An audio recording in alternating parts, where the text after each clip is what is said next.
नमस्कार, मैं महेंद्र कुमार।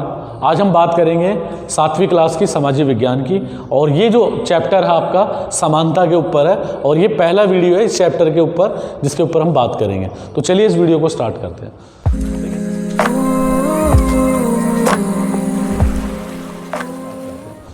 देखिए, सबसे पहले हम समानता की बात करते हैं। समानता है क्या? समानता का मतलब है कि देश के जितने भी नागरिक हैं, चाहे वो स्त्री पुरुष हो, चाहे वो किसी भी स्थिति में आते हो, चाहे उनका आर्थिक स्तर कोई भी हो, अमीर हो गरीब हो, चाहे वो किसी भी पद पर आसीन हो, सभी व्यक्तियों को भारतीय कानून, भारतीय संविधान के अनुसार बराबर माना जाता है। और समानता का मतलब ये है कि सभी जो व्यक्ति है कानून की दृष्टि में बराबर माने जाएंगे। तो समानता का मतलब ये है। लोकतांत्रिक, देखिए मैंने कुछ शब्दों का मतलब आपको बताना है कि लोकतांत्रिक क्या है। लोकतांत्रिक का मतलब यह है कि हम भारत के जितने भी नागरिक हैं, भारत में एक शासन व्यवस्था चलाई जाती है और वो लोगों के माध्यम से चलाई जाती है, और उन लोगों ने जो है अपनी संविधान सभा के माध्यम से संविधान बनाया, और वो संविधान इस भारत की शासन व्यवस्था को लोकतांत्रिक शासन व्यवस्था का जो है उद्घोष कहलाता है। और लोकतांत्रिक का मतलब सिंपल और साधारण यही है कि देश की जो शासन व्यवस्था है वो लोगों द्वारा, लोगों के जनप्रतिनिधियों के माध्यम से जिन लोगों का चुनाव किया गया वो लोगों के हित में कानून बनाएंगे, और इस व्यवस्था को जो है लोकतांत्रिक व्यवस्था कहा जाता है। ठीक है, तो लोकतांत्रिक का मतलब ये है। आगे हम बात करते हैं समानता की। देखिए, समानता का भी मैंने आपको बताया कि कानून की दृष्टि में कोई भी व्यक्ति ऊंचा नीचा, अमीर गरीब नहीं होगा, सब इक्वल है। ठीक है, उनकी एक डिग्निटी है, गरिमा है।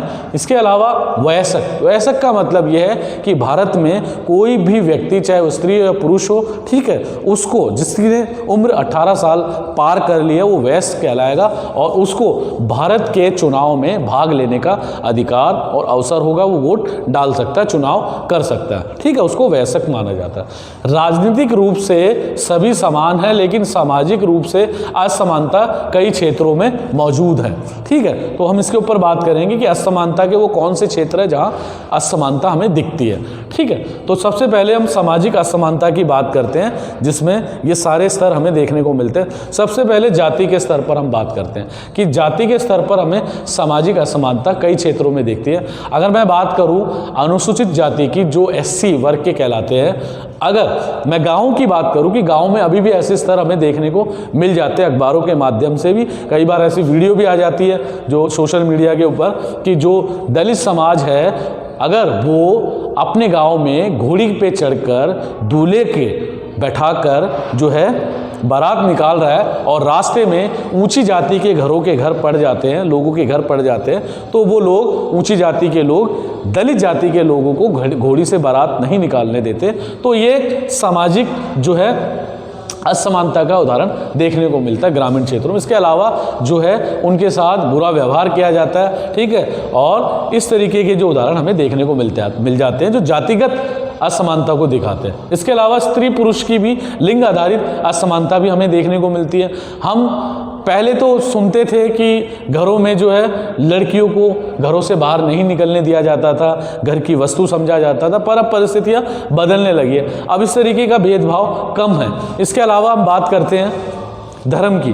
देखिए, धार्मिक आधार पर भी हम देखते हैं कि हर व्यक्ति अपने धर्म को तवज्जो देता है, अपने धर्म को श्रेष्ठ मानता है, और दूसरे के धर्म को कमज़ोर समझता है। धर्म का जो बड़ा पैमाना है उसमें भी हमें असमानता देखने को मिलती है। और धर्म के अंदर भी बहुत सारे उपधर्म बटे हुए हैं, उन उपधर्मों में भी कई जो है संगठन हमें देखने को मिलते हैं जो इस बात को बताते हैं कि कौन सा धर्म श्रेष्ठ है, कौन सा कम है। यानी ये उच्चतर से निम्नतर का जो स्तर है वो आता जाता रहता है। तो इसमें भी हमें असमानताएं देखने को मिलती है। इसके अलावा आर्थिक स्थिति, अमीर और गरीब, ये भी आपने देखा होगा कि हम गरीब के साथ भी ऐसा बुरा व्यवहार करते हैं क्योंकि वो गरीब है, आर्थिक स्थिति से। तो ये सारे जो रूप है ये सामाजिक असमानताओं को व्यक्त करते हैं, और असमानता के कई रूपों को हमें दिखाते हैं जो भारत में वर्जित है। भारतीय संविधान के अनुसार इन पर रोक है, और इनके खिलाफ भारतीय संविधान ने कई कानून बनाए हैं। अगर ऐसा कोई करता पाया जाता है तो उसके खिलाफ कानूनन जो है मुकदमा चलेगा और सजा होगी।